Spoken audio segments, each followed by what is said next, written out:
Good evening mga ka-PBBM. Walang pumasok na majority black ngayon sa Senado. Hinaghihintay na naman ng mga minority sa kanila pero walang pumasok. At yun nga, nag-text daw si Alan Cayetano na inaanyayahan ang minority na makisama sa kanila, makilahok para i-boycott daw ang Senado. Sila sinuswerte mga siraulo, mga siraulong mga majority black na yan. Si Alan Cayetano talagang ang laki ng noo pero walang laman. Ay nako. Ito yung interview ng mga minority kanina at talagang sayang kasi nga may maganda sila sanang ipapasa na bill. Ito, pakinggan niyo sila. Kahapon na let the Senate go quiet. Ang Senado ay dapat boses ng mamamayan. Bakit niya bubusalan? Kung bubusalan niya at hindi niya bibigyang daan yung boses ng Senado alang-alang sa mamamayan, talagang hindi na siya karapat-dapat mamuno dito. Pag nag-intervene kayo, Pinto, at what price? Ang pinoprotektahan lang yung Senate presidency, power, position. Kaya nag-a-appeal kami sa isa pang samahan namin sa majority block. Ano bang price para sa inyo? Sa tingin namin wala eh. Tingin namin nakikisama lang sila kay Senate President Cayetano. Ako naniniwala, hindi naman lahat sa majority ay mga lulupagod. Meron pa sa kanilang mga mabait. So I feel to those members of the majority na meron pang katinuan sa pag-iisip, pumasok mo na kayo. Sir, may pag-alok po ba kay Sen. Jingo Estrada na umanib kapalit pagbasura raw po ng kaso sa kanya? Walang ganun. Yung pakikipag-usap sa isang kasama namin, let's say member ng majority, kinakausap ng minority, o yung minority, kinakausap ng majority. Normal yun. In any parliament, normal yun. Pero yung para sabihin na meron natin, Walang pananakot. hindi ka Walang namin, presyo. ako kulong. We don't have that power. We have no power over the ombudsman. What happened is the rule of law.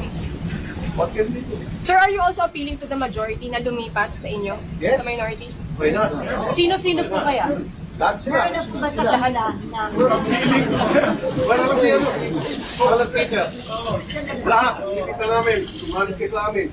Pero si Alan Peter, steady ka lang dyan. Meron na po ba sa majority yung nagsabi na hindi nila gusto itong ginagawa na pag-boycott sa Pero marami. Alam ko, marami po sa kanila. Marami nagte-text sa akin na gusto talaga nila magtrabaho, hindi nila maintindihan ba nagkaganito. For the first time in my 14 years in this institution nangyari ito, na hindi po tinawag ang session dahil ayaw ng presiding officer. Never has it happened in my time here in the Senate, and I'm sure the longest serving is Senator Kiko, Senator Sen. Ay hindi po nangyayari pa yan pag nangyari dito sa atin. So talagang, this is unprecedented, and I think it is really a dereliction of duty and a abandonment of his post as the leader of this institution. Kaya hindi pa lang kami ng paumanhin. Dahil kanina, yung dalawang third reading sana, nandyan ulit. And I told them, I apologize to them, I apologize to the Filipino people on behalf of the Senate that this is going the way it is. Apat dun sa 8 naka-agenda today, dapat dalawang agri-bills na makikinabang sana ang ating mga magsasaka at mga at yung citizenship bills. Lahat hindi na-actionan dahil dito sa abandonment of responsibility. Plus dalawang health bills, healthy Senator Magna Carta of Barangay Health Workers at saka anti-hospital detention bill, nasa amendments na.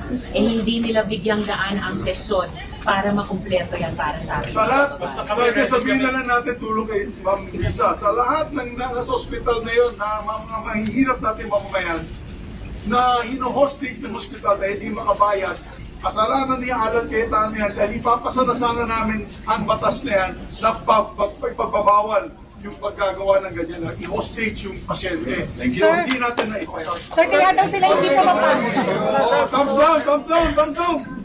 So yan, napakalaking nawala sa atin ngayon dahil dapat sana ipapasa yung bill para sa ating mga mahirap na mga kababayan Kaso nga lang hindi nga sumipot ang mga majority. So dapat na palitan na nga si Peter Cayetano kasi walang silbi yung mga majority. At sana makapag-isip-isip yung mga ibang mga nasa majority na hindi naman talagang masama. Kasing sama nila Peter Cayetano, Amy Marcos, Robin Padilla, Bato de la Rosa, Pia. Na sana mag-isip-isip na kayo nga ba nga maabaga pa nyo naman, ibalik nyo yung dignidad ng ating Senado sa Pilipinas. Bye!